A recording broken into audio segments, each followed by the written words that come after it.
محترم بھائیوں، بزرگوں، دوستوں، معززات، ماؤں، بہنوں اور بیٹیوں، پچھلے مہینے کے جمعۃ المبارک میں ہم نے تذکرہ کیا تھا کہ قرآن مجید کی کیسے حفاظت کی گئی، قرآن مجید کی کیسے تدوین ہوئی۔ یہ جو آج ہمارے پاس قرآن مجید یہ کتابی شکل میں موجود ہے، یہ ہم تک کیسے پہنچا۔ اور میں نے آپ سے وعدہ کیا تھا انشاءاللہ اس جمعے میں بیان کروں گا کہ نبی صلی اللہ علیہ وسلم کی جو احادیث ہیں وہ کیسے ہم تک پہنچی، ان کی جو کتابی شکل ہے وہ کیسے ہم تک پہنچی۔ اللہ تعالیٰ فرماتے ہیں اِنَّا بے شک ہم نے نزلنا الذکر ہم نے نازل کیا اس ذکر کو، وَإِنَّا اور بے شک ہم ہی لَهُ لَحَافِظُونَ اس کے محافظ ہیں۔ اللہ تعالیٰ اگر کہہ دیتے نا نزلنا الذکر ہم نے ذکر کو نازل کیا تو بات تو یہ بھی کافی تھی۔ اللہ تعالیٰ اِنَّا لفظ لے کے آئے، نَحْنُ لفظ لے کے آئے، نزلنا لفظ لے کے آئے، پھر وَإِنَّا لفظ لے کے آئے۔ اس آیت کے مختصر ٹکڑے میں اللہ رب العزت 4 دفعہ ہم لفظ لے کر آئے، ہمیں یہ باور کرانے کے لیے، بات میں شدت پیدا کرنے کے لیے، بات کی اہمیت کو واضح کرنے کے لیے کہ ہم نے اس ذکر کو نازل کیا ہے۔ جب ہم نازل کرنے والے ہیں وَإِنَّا لَهُ لَحَافِظُونَ تو پھر ہم حفاظت کرنے والے بھی ہیں۔ اب اللہ تعالیٰ نے اس آیت میں قرآن مجید نہیں کہا کہ اِنَّا نَحْنُ نَزَّلْنَا الْقُرْآنَ وَإِنَّا لَهُ لَحَافِظُونَ کہ ہم نے قرآن کو نازل کیا اور ہم ہی اس کے محافظ ہیں۔ اللہ تعالیٰ نے لفظ استعمال کیا ذکر۔ ذکر کا مطلب ہوتا ہے قرآن مجید بھی، اور ذکر کا مطلب ہوتا ہے فرمان مصطفیٰ بھی صلی اللہ علیہ وسلم۔ دونوں چیزیں اللہ تعالیٰ نے نازل فرمائیں اور دونوں چیزوں کی حفاظت بھی اللہ تعالیٰ نے کی۔ قرآن کی حفاظت ہم بیان کر چکے، حدیث کی جو حفاظت ہے وہ کیسے ہوئی وہ بھی میں آج آپ کے سامنے رکھوں گا۔ آپ سنیں گے تو آپ اس خطبہ کے اختتام پر جو لوگ شکوک و شبہات ڈالتے ہیں، جو منکرین حدیث ہیں، وہ کہتے ہیں قرآن تو لکھا گیا، قرآن تو محفوظ ہے، حدیثیں لکھی نہیں گئی لہذا محفوظ نہیں ہے، حدیثیں جو ہیں وہ 250 سال بعد لکھی گئی اس لیے وہ قابل عمل نہیں۔ اس طرح کی بات نہیں ہے، کیونکہ اللہ تعالیٰ تو قرآن مجید میں فرماتے ہیں لا تحرک بہ لسانک لتعجل بہ۔ میں نے آپ کو بتایا تھا کہ جب نبی صلی اللہ علیہ وسلم پر وحی نازل ہوتی تھی تو آپ کیا کرتے تھے؟ آپ قرآن مجید کو ساتھ ساتھ پڑھتے تھے کہ کہیں میں بھول نہ جاؤں، اس لیے رب کا جو فرمان ہے وہ آ رہا ہے، میں بھول نہ جاؤں، اس لیے آپ ساتھ ساتھ پڑھتے تھے۔ اللہ فرماتے ہیں آپ کو ساتھ ساتھ پڑھنے کی ضرورت نہیں ہے۔ اِنَّ عَلَيْنَا جَمْعَهُ وَقُرْآنَ اس قرآن کا جمع کرنا، اس قرآن کو کتابی شکل میں لے کے آنا اور اس کو یاد کروانا، حفظ کروانا یہ ہمارے ذمہ ہے۔ جس طرح یہ لفظ ہے نا اِنَّ عَلَيْنَا جَمْعَهُ وَقُرْآنَ، اسی طرح کہا ثُمَّ إِنَّ عَلَيْنَا بَيَانًا اس قرآن کا بیان کرنا وہ بھی ہمارے ذمہ ہے۔ اب بیان کرنے سے کیا مراد ہے؟ بیان کرنے سے مراد ہے اس قرآن کی تفصیل، اس قرآن کی تفسیر، اس قرآن کی ڈیٹیل، اس قرآن کے اندر جو چیزیں بیان کی ہیں، جو اللہ تعالیٰ نے حکم دیا ہے، اس کی ڈیٹیل کیا ہے؟ اب یہ ڈیٹیل کون بتائے گا؟ یہ بتائیں گے نبی مکرم صلی اللہ علیہ وسلم جو شارع ہیں، جو اسلام کو واضح کرنے والے ہیں، وہ یہ بیان کریں گے تو تب ہی جا کر ہمیں پتہ چلے گا۔ اور ہمیں یہ بھی پتہ ہے کہ نبی صلی اللہ علیہ وسلم کوئی بات اپنی طرف سے کرتے ہی نہیں تھے۔ وَمَا يَنْطِقُ عَنِ الْهَوَىٰ إِنْ هُوَ إِلَّا وَحْيٌ يُوحَىٰ، سورۃ النجم ہے۔ اللہ فرماتے ہیں جو ہمارے نبی ہیں وہ تو اپنی خواہش سے کوئی بات کرتے ہی نہیں۔ إِنْ هُوَ إِلَّا وَحْيٌ يُوحَىٰ، ان کی جو بھی بات ہوتی ہے وہ وحی پر مشتمل ہوتی ہے۔ اس سے پتہ یہ چلا نبی صلی اللہ علیہ وسلم پر جو وحی نازل ہوتی تھی وہ دو طرح کی ہوتی تھی۔ ایک وحی تو قرآن بن گئی جس کی تلاوت کی جاتی ہے، ایک وحی حدیث بن گئی جس کی تلاوت نہیں کی جاتی۔ ایک وحی تو اللہ کا کلام ہے، جس طرح اللہ نے بھیجا نبی صلی اللہ علیہ وسلم پر نازل ہوا، جبرائیل علیہ السلام لے کر آئے، آپ نے اسی طرح لکھوا دیا۔ صحابہ کرام نے چمڑوں پر لکھ لیا، صحابہ کرام نے لکڑیوں پر لکھ لیا، صحابہ کرام نے کپڑوں پر لکھ لیا، صحابہ کرام نے دروازوں پر لکھ لیا، صحابہ کرام نے برتنوں پر لکھ لیا، صحابہ کرام نے پتھروں پر لکھ لیا۔ پھر اس قرآن کو جو ہے حضرت ابو بکر رضی اللہ تعالی عنہ کے دور میں کتابی شکل میں لے کر آ گئے۔ پھر حضرت عثمان رضی اللہ تعالی عنہ کے دور میں اس پر رسم الخط بنا دیا گیا اور پھر زبر زیر لگ گئے، پیشیں لگ گئیں۔ یہ سارا کام نبی صلی اللہ علیہ وسلم پر جو ہوا، ایک یہ وحی ہے، اس کو کہتے ہیں وہ وحی جس کی تلاوت کی جاتی ہے۔ یہ اللہ کا کلام ہے، جس طرح اللہ نے نازل کیا اسی طرح لکھ دیا گیا۔ ایک اور اللہ کا کلام ہے، وہ کلام اللہ کا ہے لیکن زبان محمد الرسول اللہ صلی اللہ علیہ وسلم کی ہے، اس کو حدیث کہتے ہیں۔ وہ حدیث بھی وحی ہوتی ہے، وہ بھی اللہ تعالیٰ کی طرف سے نازل ہوتی ہے لیکن اس کی تلاوت نہیں کی جاتی۔ کیوں؟ اللہ تعالیٰ خود فرما رہے ہیں ان ہوا الا وحی یوحیٰ، کہ میرا نبی اپنی طرف سے بات کرتا ہی کوئی نہیں، وہ جو بھی بات کرتا ہے ہم وہی نازل کرتے ہیں۔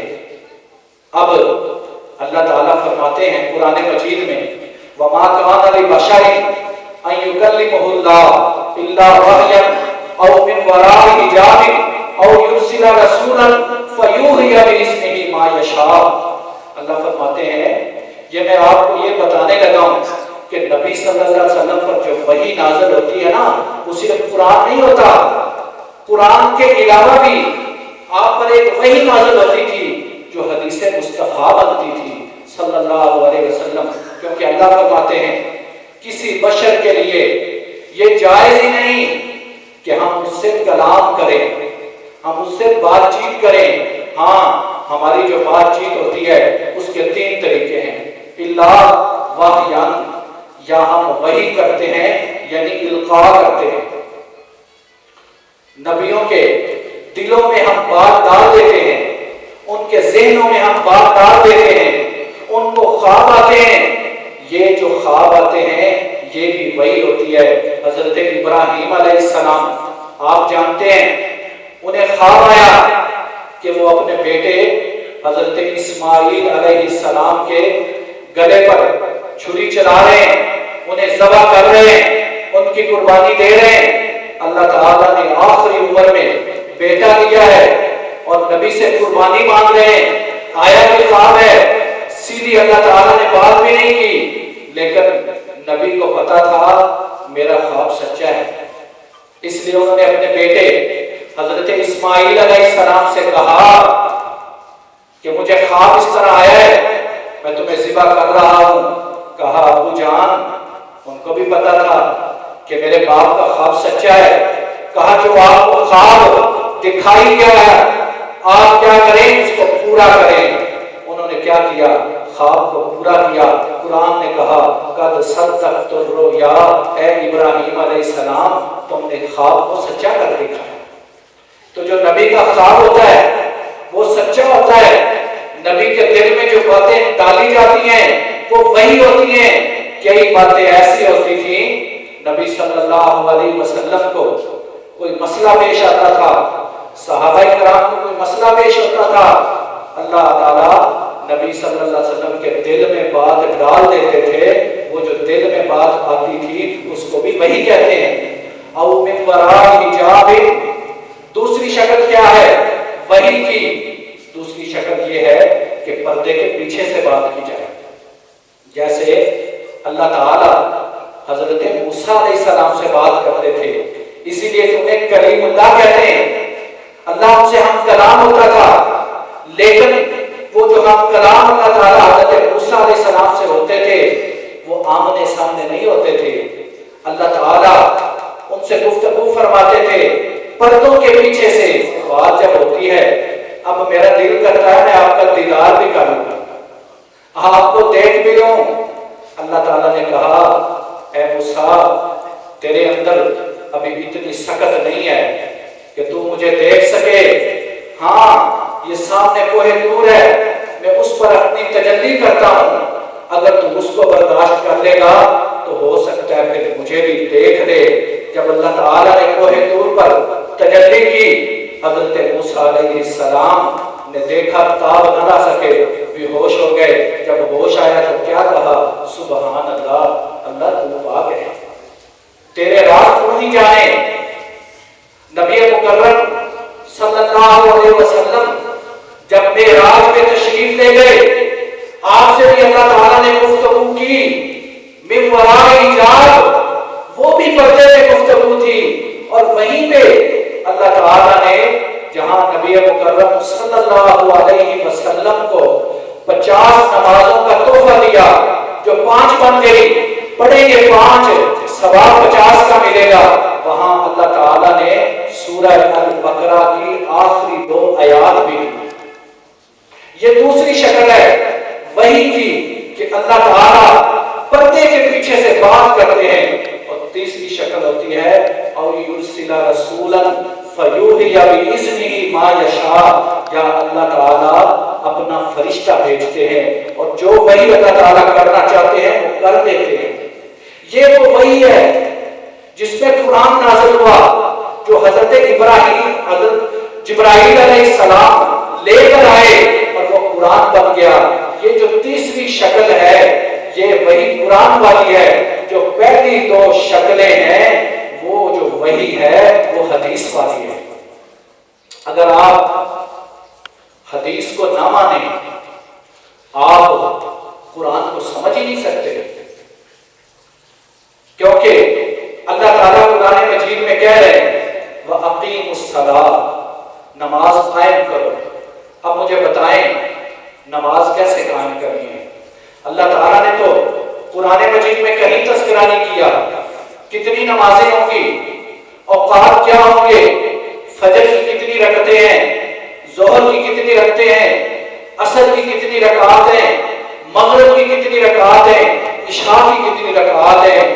پھر اگر ایک رکعت ہے اس میں اس کا آغاز کیسے کرنا ہے, رکوع میں کیسے جانا ہے, کتنے رکوع ہیں, سجدے کتنے ہیں, ان میں کون کون سی دعائیں پڑھنی ہے, یہ چیزیں ہمیں کہاں سے ملیں گی؟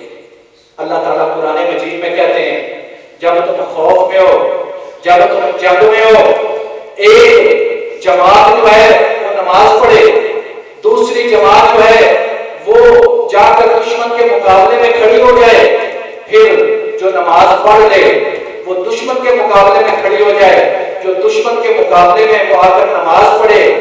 لیکن جب امن ہو جائے تو پھر اس طرح نماز پڑھنی ہے جس طرح تمہیں سکھائی گئی ہے.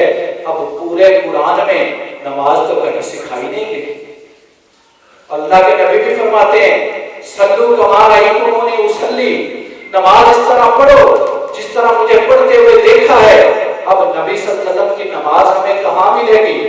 نبی صلی اللہ علیہ وسلم کی نماز تو ہمیں حدیثوں میں ملے گی. زکوٰۃ ادا کرنی ہے, اس زکوٰۃ کا نصاب کیا ہوگا, چاندی کا کتنا نصاب, سونے کا کتنا نصاب, جائیداد کا کتنا نصاب, یہ نصاب ہمیں کون بتائے گا؟ ہم حج کرنے جائیں گے, حج کے مناسک کون سے ہیں؟ ہم نے صفا و مروہ کی سعی کرنی ہے، وہ کس طرح کرنی ہے؟ طواف کعبہ کرنا ہے، مقام ابراہیم پر نفل ادا کرنے ہیں۔ یہ ساری چیزیں ہمیں کون بتائے گا؟ یہ ساری چیزیں ہمیں محمد الرسول اللہ صلی اللہ علیہ وسلم بتائیں گے۔ اور یہ چیزیں کہاں سے ملیں گی؟ یہ ملیں گی حدیث مصطفیٰ سے۔ اللہ تعالیٰ قرآن مجید میں ارشاد فرماتے ہیں ما قطعتم من لینۃ او ترکتموها قائمۃ علی اصولها۔ بنو نذیر ایک قبیلہ ہے، نبی صلی اللہ علیہ وسلم کے ساتھ انہوں نے معاہدہ کیا ہے، معاہدے کو انہوں نے توڑ دیا ہے۔ نبی صلی اللہ علیہ وسلم ان کے ساتھ جنگ کرنے گئے ہیں۔ اب جس جگہ وہ موجود ہے وہاں پہ باغ ہے، نبی صلی اللہ علیہ وسلم کچھ درختوں کو کاٹ دیتے ہیں، کچھ کو رہنے دیتے ہیں۔ وہ کہتے ہیں نبی تو درختوں کو کاٹتے نہیں ہیں، نبیوں کی جو تعلیمات ہوتی ہے وہ تو جہاد بھی جائیں تو پھر بھی کہتے ہیں درختوں کو نہیں کاٹنا، فصلوں کو نہیں کاٹنا، عورتوں کو کچھ نہیں کہنا، بوڑھوں کو کچھ نہیں کہنا، بچوں کو کچھ نہیں کہنا، جو جنگ نہ لڑے اسے کچھ نہیں کہنا۔ یہ کیسا نبی ہے جو درختوں کو کاٹ رہا ہے؟ اللہ نے قرآن مجید میں کہا اے نبی کچھ درخت تو نے کاٹ دیے، کچھ درختوں کو تو نے قائم رکھا، فبإذن اللہ، یہ ہمارے حکم سے تھا۔ پورا قرآن پڑھ لیں آپ کو کہیں نہیں پتہ چلے گا اللہ تعالیٰ نے کون سے درختوں کو کاٹنے کا حکم دیا، کون سے درختوں کو رہنے کا حکم دیا۔ یہ جو حکم تھا یہ وہ وحی خفی تھی جو اللہ تعالیٰ اپنے نبی پر کرتے تھے۔ اللہ تعالیٰ قرآن مجید میں فرماتے ہیں وَلَقَدْ آتَيْنَاكَ، میں آپ کو بتا یہ رہا ہوں اگر آپ حدیث کو نہیں مانیں گے آپ اس قرآن پر بھی عمل نہیں کر سکیں گے۔ وَلَقَدْ آتَيْنَاكَ سَبْعًا مِنَ الْمَثَانِي وَالْقُرْآنَ الْعَظِيمِ، یہ قرآن کی ایک آیت ہے، ہم نے آپ پر بار بار پڑھے جانے والی 7 آیتوں والی سورت نازل کی، وَالْقُرْآنَ الْعَظِيمِ، اور قرآن عظیم نازل کیا۔ اب مجھے بتائیں وہ بار بار پڑھی جانے والی 7 آیتوں والی سورت کون سی ہے؟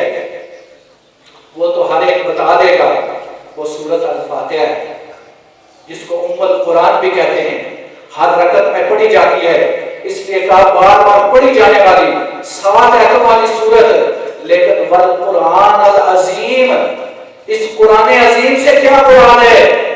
اب آپ بھی کہیں گے اس قرآن عظیم سے مراد یہ ہے کہ بقایا کتنا قرآن ہے وہ، میں بھی یہی سوچوں گا۔ اگر ہم اپنے لحاظ سے سوچنا شروع کر دیں، ہر کوئی اپنی تشریح کرنا شروع کر دے تو ہر کوئی یہی سوچے گا، لیکن تشریح کون سی کرنی ہے؟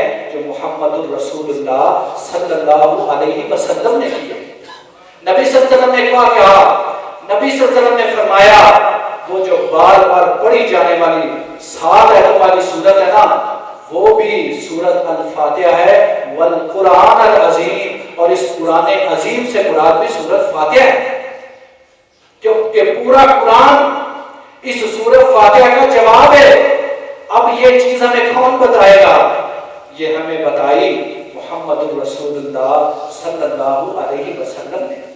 حضرت ابو ایوب انصاری رضی اللہ تعالیٰ عنہ فرماتے ہیں میں قسطنطنیہ کی جنگ میں گیا، میں یہ کہہ کے گیا کہ اگر میں شہید ہو جاؤں تو مجھے وہیں پہ دفن کر دیا جائے۔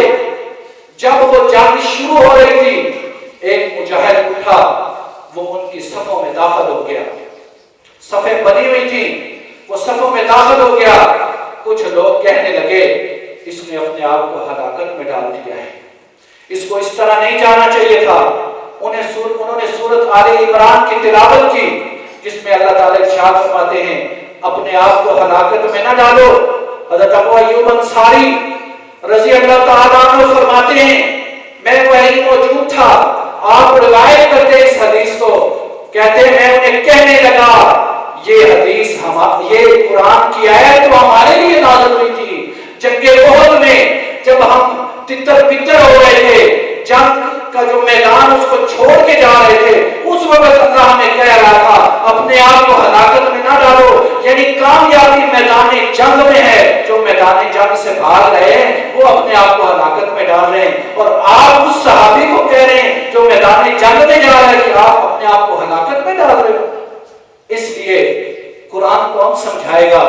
قرآن محمد الرسول اللہ صلی اللہ علیہ وسلم کی جو تفسیر ہے، جو آپ کی حدیث ہے، وہ سمجھائے گی۔ اللہ قرآن میں کہتا ہے لَقَدْ كَانَ لَكُمْ فِي رَسُولِ اللَّهِ أُسْوَةٌ حَسَنَةٌ، نبی صلی اللہ علیہ وسلم کی زندگی میں تمہارے لیے نیک نمونہ ہے۔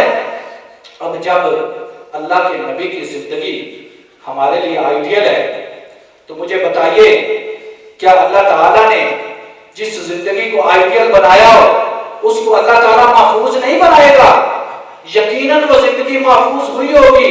اب مجھے بتائیے اللہ کے نبی کہاں پہ پیدا ہوئے، کب پیدا ہوئے، آپ کا جو بچپن ہے وہ کیسے گزرا، آپ کا لڑکپن کیسے گزرا، آپ کی جوانی کیسے گزری، 40 سال نبوت سے پہلے والے کیسے گزرے، بعد کی جو 23 سالہ زندگی ہے وہ کیسے گزری، آپ نے شادیاں کتنی کی، آپ کے بچے کتنے تھے، آپ نے جنگیں کیسے لڑی، یہ ساری چیزیں ہمیں کہاں سے ملیں گی؟ جو سیرت النبی کی کتابیں لکھی گئی ہیں وہ کیا ہیں؟ وہ نبی صلی اللہ علیہ وسلم کی احادیث ہے۔ تو میرا بات کرنے کا مقصد یہ تھا کہ اس قرآن کو سمجھنے کے لیے حدیث ضروری ہے، اور جب حدیث ضروری ہے تو اللہ تعالیٰ نے اس حدیث کی بھی حفاظت فرمائی ہے۔ کیسے حفاظت فرمائی ہے؟ جس طرح میں نے آپ کو بتایا تھا کہ قرآن مجید کو بھی لکھا گیا، اسی طرح نبی صلی اللہ علیہ وسلم کی احادیث کو بھی لکھا گیا۔ شروع میں نبی مکرم صلی اللہ علیہ وسلم نے صحابہ کرام کو منع فرمایا کہ حدیثوں کو نہ لکھا کرو۔ اس کی وجہ یہ تھی کہ آغاز تھا، قرآن نازل ہو رہا تھا، قرآن لکھا جا رہا تھا۔ نبی صلی اللہ علیہ وسلم نے منع فرمایا کہ کہیں قرآن اور احادیث گڑبڑ نہ ہو جائیں۔ قرآن کا اور مقام ہے، احادیث کا اور مقام ہے، اس لیے آپ نے منع فرما دیا۔ لیکن اس کے بعد آپ نے اجازت دی۔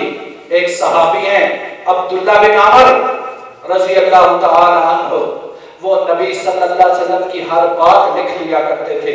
کچھ صحابہ نے کہا نبی صلی اللہ علیہ وسلم کی ہر بات نہ لکھا کرو، نبی صلی اللہ علیہ وسلم کبھی غصے میں ہوتے ہیں، کبھی خوشی میں ہوتے ہیں، کبھی تکلیف میں ہوتے ہیں، کبھی پریشانی میں ہوتے ہیں، کبھی آپ پر کیا حالات ہوتے ہیں، آپ ہر بات ہی لکھ دیا کرتے ہو۔ انہوں نے کیا کہا؟ انہوں نے نبی صلی اللہ علیہ وسلم سے جا کر پوچھا کہ اے اللہ کے نبی، مجھے کچھ صحابہ یہ مشورہ دے رہے ہیں کہ آپ کی ہر بات نہ لکھا کروں۔ حضرت ابو ہریرہ عبداللہ بن عمر رضی اللہ تعالی عنہ نے نبی صلی اللہ علیہ وسلم کی 1500 حدیث اکٹھی کی۔ ہر ایک نے اپنی ڈائری بنائی ہوئی تھی۔ انہوں نے جو اپنی ڈائری بنائی اس کو صحیفہ کہتے ہیں، صحیفہ صادقہ۔ حضرت عبداللہ بن عمر کی ڈائری 1500 حدیث، حضرت ابو ہریرہ رضی اللہ تعالی عنہ 5374 روایات حضرت ابو ہریرہ سے، وہ ان کے راوی ہیں۔ حضرت ابو ہریرہ رضی اللہ تعالی عنہ فرماتے ہیں کہ میں نبی صلی اللہ علیہ وسلم کی محفل چھوڑ کے جاتا ہی نہیں تھا۔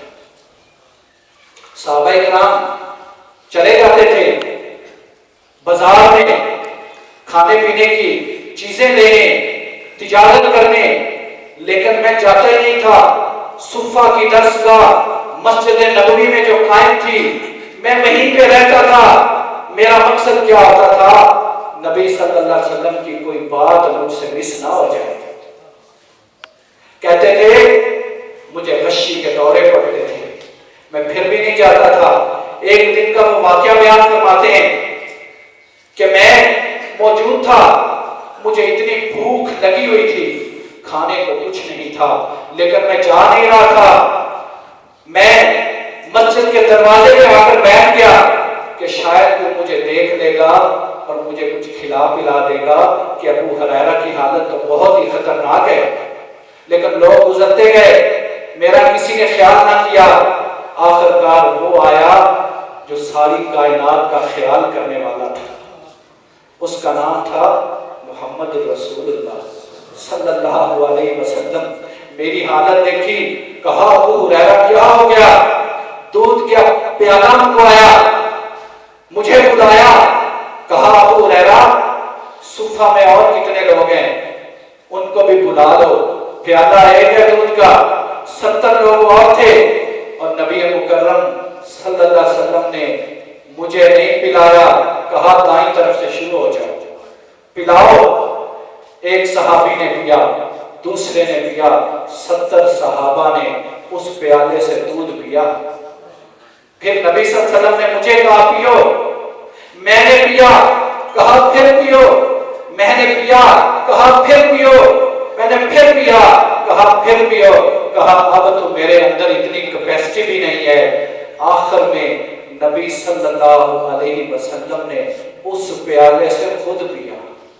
یہ ہے لیڈر، اس لیے ہم کہتے ہیں یہ ہے قائد اعظم، یہ ہے امام اعظم، یہ ہے مرشد اعظم، یہ ہے پیر اعظم، سب سے بڑا پیر جس نے اپنے 71 مریدوں کو پودے پلایا اور اسی پیالے پہ جہاں 71 مریدوں کے ہونٹ لگے تھے وہیں پہ اپنے ہونٹ لگائے، اس کو کہتے ہیں پیر۔ تو حضرت ابو ہریرہ رضی اللہ تعالیٰ عنہ نے 5374 احادیث لکھی، حضرت عائشہ رضی اللہ عنہا نے 2110 روایات جو ہے وہ لکھی، ہر ایک کی اپنی ڈائری تھی، حضرت ابو بکر کی اپنی ڈائری، حضرت عمر کی اپنی ڈائری، حضرت عثمان کی اپنی ڈائری، حضرت علی کی اپنی ڈائری، حضرت طلحہ کی اپنی ڈائری، حضرت زبیر کی اپنی ڈائری، رضوان اللہ علیہ مجمعین، ہر ایک نے اپنی ڈائری بنائی ہوئی تھی۔ نبی صلی اللہ علیہ وسلم اس کا بڑا اہتمام کرتے تھے۔ قرآن کی باتیں تو میں آپ کو بتا چکا ہوں، آپ کو میں ایک عجیب واقعہ سناؤں، اس واقعے سے آپ کو یہ آئیڈیا ہو جائے گا کہ نبی صلی اللہ علیہ وسلم کتنا اہتمام فرماتے تھے لکھنے کا۔ ویسے بھی میں نے آپ کو بتایا تھا یہ جو قریشی ہیں ان کا حافظہ ہی بڑا تیز تھا۔ حضرت ابو ہریرہ رضی اللہ تعالی عنہ نے 5374 جو احادیث ہیں ان کو لکھا نہیں ہے، صرف یاد کیا ہے۔ ان کے شاگرد حمام بن منبہ نے ان کے وہ احادیث لکھی ہیں، انہیں لکھنے کی ضرورت ہی نہیں ہوتی تھی، ان کے حافظے اتنے تیز ہوتے تھے۔ تو نبی صلی اللہ علیہ وسلم ہجرت کر کے مدینہ جا رہے ہیں، آپ وہاں سے نکل آئے ہیں، یہ میں واقعہ آپ کو سنانے لگا ہوں۔ ایک آدمی ہے، اس کا نام ہے سراقہ بن مالک، یہ بعد میں مسلمان ہوا رضی اللہ تعالی عنہ۔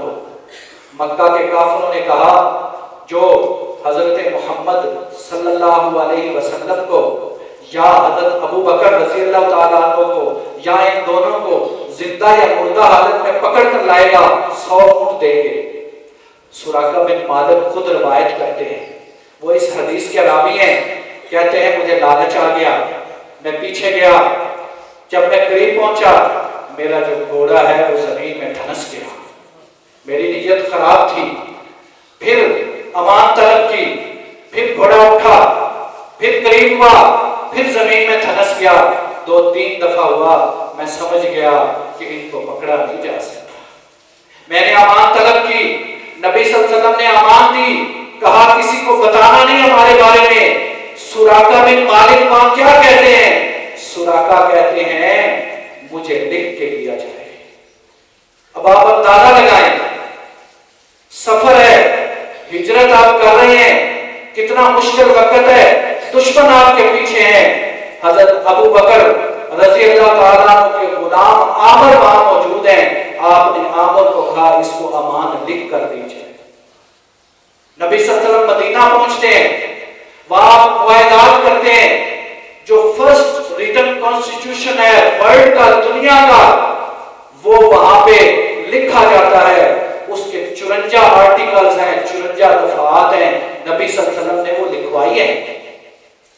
حدیبیہ کے موقع پر آپ گئے، وہاں جو معاہدہ ہوا مشرکین مکہ سے وہ کیا تھا؟ وہ آپ نے لکھوایا تھا، اسی پہ جو وہ سہیل آیا تھا مشرکین مکہ کی طرف سے، نبی صلی اللہ علیہ وسلم نے اپنا نام لکھا محمد الرسول اللہ۔ وہ کہنے لگا اگر آپ کو رسول ہی ماننا ہے تو پھر تو لڑائیاں ہی ختم ہو گئی، محمد الرسول اللہ نہیں مانتے، محمد بن عبداللہ لکھو۔ یہ کیا تھا؟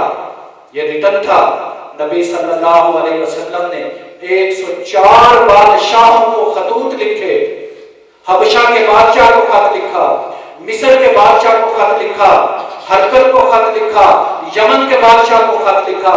یہ جو 104 خطوط ہیں یہ کیا ہیں؟ یہ ریٹن ہی تو ہیں۔ یہ خطوط کیا ہیں؟ یہ نبی صلی اللہ علیہ وسلم کی احادیث ہی تو ہیں۔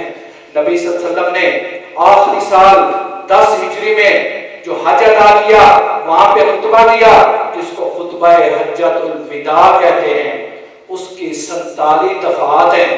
ایک بندہ آیا یمن سے، ابو شاہ اس کا نام ہے، نبی صلی اللہ علیہ وسلم نے ابو شاہ کو یہ 47 دفعات لکھوا کر دی۔ تو بتانے کا مقصد یہ ہے نبی صلی اللہ علیہ وسلم کے دور میں، صحابہ کے دور میں جس طرح قرآن لکھا جاتا تھا اس طرح احادیث کو بھی لکھا گیا، صحیفے تیار ہوئے، صحابہ کی ڈائریاں بنی۔ یہ پہلی صدی ہجری ہے۔ 99 ہجری میں حضرت عمر بن عبد العزیز رحمت اللہ علیہ یہ خلیفہ بنتے ہیں۔ انہیں ایک خیال آیا، انہیں خیال یہ آیا کہ صحابہ تو دنیا سے جا رہے ہیں تو جو احادیث ہیں ان کو ذرا بک فارم میں لانا چاہیے۔ جو خیال حضرت عمر رضی اللہ تعالیٰ عنہ کو آیا تھا جنگ یمامہ کے بعد کہ قرآن حضرات شہید ہو گئے ہیں، قرآن دلوں سے نکل جائے گا، اس میں اس کو لکھ دیا جائے، یہی خیال حضرت عمر بن عبد العزیز رحمت اللہ علیہ کو آیا کہ صحابہ جا رہے ہیں احادیث کو لکھ دیا جائے۔ انہوں نے کیا کیا؟ انہوں نے سرکاری طور پر حکم دیا، جو کام ابو بکر نے قرآن کے لیے کیا وہ کام عمر بن عبد العزیز رحمت اللہ علیہ نے احادیث کے لیے کیا۔ انہوں نے کام لیا حضرت زید بن ثابت سے۔ عمر بن عبد العزیز نے مصر میں جو امام تھے ان کو حکم دیا، شام میں جو امام تھے انہیں حکم دیا۔ حضرت انس بن مالک رحمت اللہ علیہ یہ بہت بڑے امام ہیں، انہوں نے کتاب لکھی، اس کو کہتے ہیں موطا امام مالک۔ حضرت امام ابو حنیفہ رحمہ اللہ علیہ نے ایک کتاب لکھی، اس کا نام ہے کتاب الآثار۔ یہ موطا امام مالک یہ کیا تھی؟ یہ حدیث کی کتاب تھی۔ یہ کتاب الآثار جو امام ابو حنیفہ رحمہ اللہ علیہ نے لکھی یہ کیا تھی؟ یہ حدیث کی کتاب تھی۔ دوسری صدی ہجری میں نبی صلی اللہ علیہ وسلم کی ساری احادیث کو کتابی شکل میں لے آئے تھے امام، لیکن تیسری صدی ہجری میں ایک بہت بڑا کام ہوا جو محدثین نے کیا۔ انہوں نے کیا کیا؟ انہوں نے ان احادیث کو اور زیادہ اکٹھا کیا اور ان احادیث کو پیوریفائی کر دیا۔ پیوریفائی سے کیا مراد ہے؟ کیونکہ جو قرآن مجید ہے، تھوڑا سا ٹائم آپ کو اور لوں گا، موضوع بڑا اہم ہے، اس کو مکمل کرنا ہے۔ پیوریفائی کا کیا مطلب ہے؟ قرآن مجید تو اللہ تعالیٰ کی طرف سے نازل ہوا، اس میں اور کوئی بندہ آ نہیں سکتا، احادیث میں راوی آتے ہیں۔ مثلا بخاری شریف کی جو پہلی حدیث ہے انما الاعمال بالنیات، عملوں کا دار و مدار نیتوں پر ہے، اس کے اندر 6 راوی ہیں۔ حضرت امام بخاری رحمہ اللہ علیہ فرماتے ہیں حدثنا، کہ میں نے روایت کی، انہوں نے ایک صحابی سے روایت کی، انہوں نے دوسرے سے کی، انہوں نے تیسرے سے کی، انہوں نے چوتھے سے کی، انہوں نے 5ویں سے کی، اور 6 نمبر پہ آتے ہیں عمر بن خطاب۔ عمر بن خطاب منبر پہ موجود تھے اور انہوں نے کہا قال قال رسول اللہ صلی اللہ علیہ وسلم۔ یہ جو 6 راوی آئے ہیں، ان راویوں کی پیدائش کہاں پہ ہوئی، وفات کہاں پہ ہوئی، یہ کہاں کہاں پر گئے، یہ زندگی میں کس کس سے ملے، ان کا کریکٹر کیسا تھا، محدثین نے یہ ان لوگوں کے حالات زندگی اکٹھے کیے۔ اس کو کہتے ہیں اسماء الرجال۔ اس کی بنیاد پر پھر احادیث کو حسن کون سی ہے، صحیح کون سی ہے، ضعیف کون سی ہے، موضوع کون سی ہے، ہر چیز کو محدثین نے اکٹھا کر دیا۔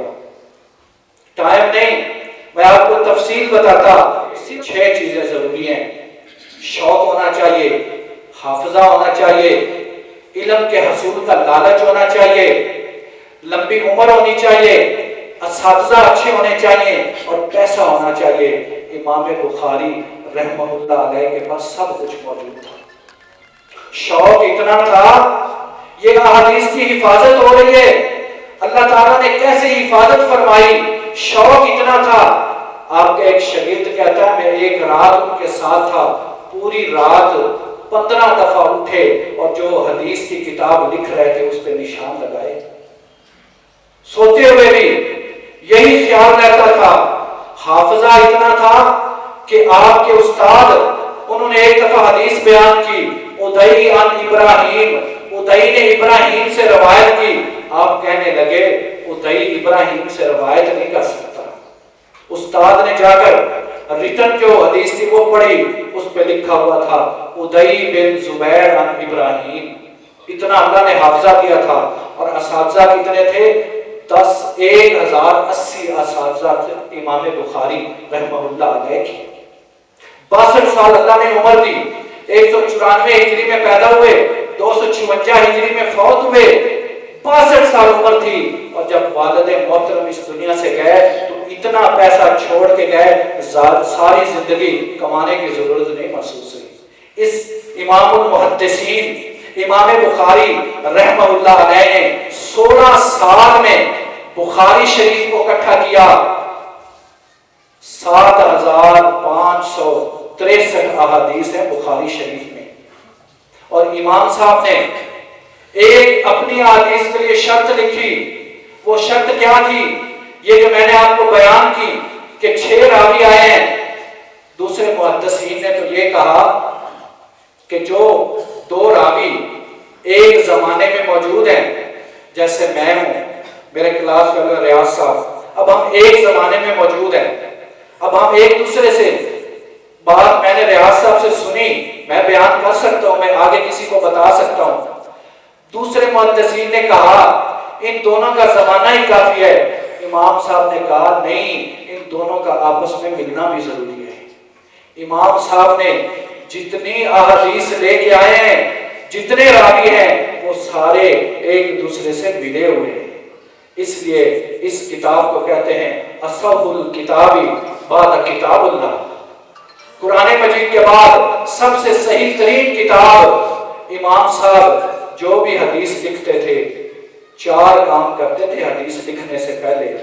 سب سے پہلے آپ غسل کرتے تھے، غسل کرنے کے بعد آپ 2 رکعت نفل پڑھتے تھے، 2 رکعت نفل پڑھنے کے بعد آپ دعائے استخارہ کرتے تھے، اور دعائے استخارہ کے بعد اگر آپ کو اللہ تعالیٰ کی طرف سے رہنمائی ہو جاتی تھی تو پھر آپ اس حدیث کو لکھتے تھے۔ اللہ تعالیٰ نے اس طرح ان احادیث کی حفاظت کی۔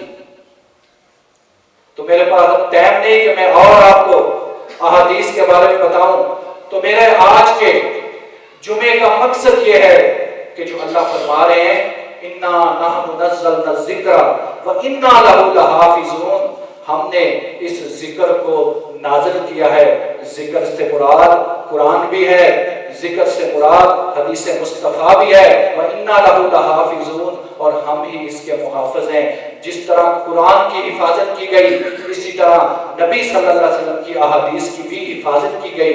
جس طرح قرآن لکھا گیا اسی طرح احادیث بھی لکھی گئی، اور آج جس طرح قرآن کتابی شکل میں موجود ہے، اسی طرح احادیث بھی کتابی شکل میں موجود ہیں۔ ان کی تخریج ہو چکی ہے، محدثین نے بڑی محنت کر کے بتا دیا ہے صحیح حدیث کون سی ہے، حسن حدیث کون سی ہے، ضعیف حدیث کون سی ہے، موضوع حدیث کون سی ہے۔ اب حدیث کی 6 بڑی بڑی کتابیں ہیں، ان کے اندر جو احادیث ہے نا ان کی تعداد ہے 34,000۔ اب آپ کہیں گے کہ جو بگنر ہے جو وہ کیسے احادیث کو پڑھے؟ 34,000 احادیث ہیں، بخاری شریف میں، مسلم میں، سنن نسائی میں، ابن ماجہ میں، ابو داؤد میں، جامعہ ترمذی میں، یہ 6 پرائمری حدیث کی کتابیں ہیں۔ تو 34 احادیث تو ہم پڑھ نہیں سکتے، تو یہ جو احادیث ہے نا یہ بار بار رپیٹ ہوتی ہیں۔ مثلا یہ جو میں نے حدیث آپ کو بیان کی، انما الاعمال بالنیات، عملوں کا دار و مدار نیتوں پر ہے۔ اب اس کے اندر 6 راوی ہیں، اب یہی حدیث کسی اور واسطے سے بھی، اب اس میں جو صحابی آ رہا ہے وہ عمر بن خطاب ہے، اب یہی حدیث ہوگی اس میں صحابی کوئی اور آ سکتا ہے، اس کو کہتے ہیں اس حدیث کا طریق، اس کا اور ایک دوسری جو پرت ہے۔ تو یہ جو 34,000 احادیث ہیں، ان میں بہت زیادہ احادیث تو رپیٹ ہوتی ہیں، اس لیے ایک کتاب لکھی گئی ہے، اس کو کہتے ہیں انسائکلوپیڈیا آف حدیث، اس کا نام ہے مشکات المصابیح۔ 13 احادیث کی کتابیں ہیں، ان سب کی احادیث کو اس کتاب میں اکٹھا کر دیا گیا ہے، کوئی حدیث دوبارہ نہیں آئی۔ 6,293 احادیث ہیں اس میں، نبی صلی اللہ علیہ وسلم کی عمر 63 سال ہے، 6300 احادیث ہیں۔ اگر آپ روزانہ 5 احادیث پڑھیں، 3.5 سال میں آپ مشکات المصابیح پڑھ لیں گے، اور یہ جو 6300 احادیث ہیں ان کے اندر پورا قرآن اور حدیث کا علم دے دیا گیا ہے۔ تو صرف مشکات المصابیح آپ پڑھ لیں، آج سے عزم کریں، جس طرح قرآن پڑھتے ہیں، قرآن کو سمجھنے کے لیے نبی صلی اللہ علیہ وسلم کی احادیث کو بھی پڑھنا چاہیے، کیونکہ آپ ذہن میں یہ بات رکھیں کہ نبی صلی اللہ علیہ وسلم کی احادیث کی بھی حفاظت کی گئی ہے۔ جو لوگ منکرین حدیث ہیں، جو حدیث کو نہیں مانتے، اصل بات یہ ہے وہ عمل نہیں کرنا چاہتے۔ کیوں؟ جب حدیث پڑھیں گے پھر اس کے مطابق عمل کرنا پڑے گا، وہ پھر پڑھتے ہی نہیں، سنتے ہی نہیں، یقین ہی نہیں رکھتے، جب سنیں گے نہیں، پڑھیں گے نہیں، وہ کہتے ہیں پھر عمل ہی نہیں کرنا پڑے گا۔ اس لیے جہاں آپ قرآن مجید کی تلاوت کر رہے ہیں، وہاں نبی صلی اللہ علیہ وسلم کی احادیث کا بھی مطالعہ کرنا چاہیے۔